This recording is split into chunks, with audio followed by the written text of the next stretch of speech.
প্রতিদিনের সেই রান্নাবান্না খাওয়া দাওয়া ঘরের কাজকর্ম করতে একদমই ইচ্ছে করছে না। এবার ইচ্ছে করছে কিছুদিনের জন্য একটু ছুটি নিই। আসসালামু আলাইকুম সবাইকে, কেমন আছেন সবাই? আলহামদুলিল্লাহ আমরা ভালো আছি। নতুন আরেকটি ভিডিও নিয়ে চলে এলাম, আশা করছি আপনাদের কাছে ভালো লাগবে।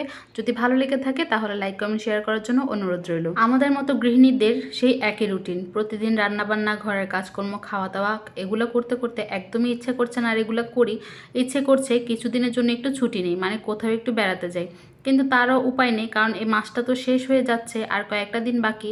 এখানের গোছগাছও আছে, যেহেতু আমরা বাসাটা ছেড়ে দিচ্ছি, নতুন নতুন বাসায় যাচ্ছি, তাই ঘরের সব কিছু গোছগাছ করার জন্য কোথাও আমি বেড়াতেও যেতে পারছি না, আর একদম ভালোও লাগছে না।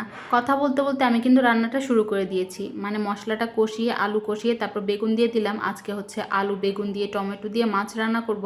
আর আজকে আমার জন্য আমি মাছ রান্না করছি না, কারণ আমার আজকে একদমই মাছ খেতে ইচ্ছে করছে না। 3 পিস দেখলাম কাতলা মাছ আছে ফ্রিজে, তো এটাকে ভেজে রান্না করে দিচ্ছি রাইয়ানের বাবার জন্য। আমি হচ্ছে একটু করলা ভাজি করে নিচ্ছি, আমি করলা ভাজি দিয়েই খাবো। আর করলা ভাজি হলে আমার অন্য কিছুই লাগে না। আমি অনেকই পছন্দ করি করলা ভাজিটা, রান্না হোক বা ভাজি, দুইটাই অনেক পছন্দ করি। আজকে রান্না করতে করতে অনেকটাই দেরি হয়ে গেছে, কারণ সকাল থেকে আমি চিন্তা করতে করতে এতক্ষণ সময় গেছে, মানে কি রান্না করব, কি করলে ভালো হয়। আবার একটা তো চিন্তা না যে আমাদের জন্য কি করব, আমার ছেলের জন্য কি করব, এগুলোও চিন্তা করতে হয়, কারণ আমরা যেটা রান্না করব ছেলে সেটা খাবে না, ওর জন্য আবার আলাদা করে রান্না করতে হবে। তো অনেক চিন্তা ভাবনা করে দেখলাম করলাগুলোও মানে নষ্ট হয়ে যাবে ফ্রিজে রেখে দিলে, তো করলা ভাজি করে নিলাম। আর এখন হচ্ছে আলু বেগুন দিয়ে মাছ রান্না করেছি, আর রাইয়ানের জন্য মাংস রান্না করব। রান্না করতে করতে একটু শরবতও বানিয়ে নিচ্ছি। কয়েকদিন ধরে কিন্তু অতিরিক্ত গরম পড়ছে, সেই আগের মতো আবার গরমটা পড়ছে। তো ভাবলাম একটু ঠান্ডা পানি দিয়ে শরবত করি, লেবুর শরবত, যেহেতু রাইয়ানের বাবাও বাইরে থেকে এসেছে, ঠান্ডা ঠান্ডা শরবতটা খেলে ভালোই লাগবে। আর শরবত খেয়ে আমিও যদি রান্না করি তাহলে আমারও একটু ভালো লাগবে।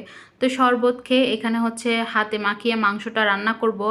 আমার ছেলের জন্য আলু দিয়ে মুরগির মাংস রান্না করে দিচ্ছি, একেবারে হাত দিয়ে, মানে হাতে মশলা সব মেখে তারপর মাংসটা চুলায় বসিয়ে দেব, মানে কষিয়ে কষিয়ে রান্নাটা হয়ে যাবে। আর মাংসটা বসিয়ে দিয়ে এখানে হচ্ছে আমার যত কাজকর্ম আছে, যে হাঁড়ি পাতিল তো রান্না করতে করতে অনেক কিছুই বের হয়, সেগুলোও ধুয়ে ফেলবো।